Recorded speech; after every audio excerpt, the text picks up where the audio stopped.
The U.S. says Edward Snowden will not face the death penalty. This is what's news on WSJ Live. I'm Joanne Po. Attorney General Eric Holder, in a letter to his Russian counterpart, also promises that the National Security Agency leaker will not be tortured and explains that Mr. Snowden would face a standard American court if he returned to the United States. The letter hopes to persuade Russia not to grant Mr. Snowden temporary asylum or refugee status. Mr. Snowden is charged by U.S. authorities on theft of government property and unauthorized communication of classified information.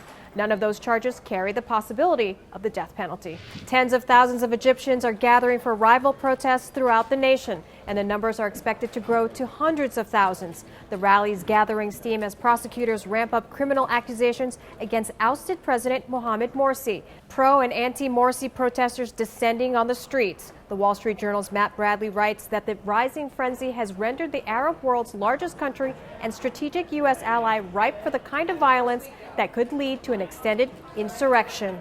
Hedge fund giant SAC Capital Advisors pleads not guilty to federal charges that it acted as a criminal enterprise and encouraged insider trading by its employees. At a brief hearing in federal court in Manhattan, SAC's general counsel entering the not guilty plea on behalf of the firm and several of its units to charges of wire fraud and securities fraud. The next hearing in the matter is scheduled for September 24th. We'll keep you posted on all the latest news developments throughout the day on What's News on WSJ Live. I'm Joanne Po.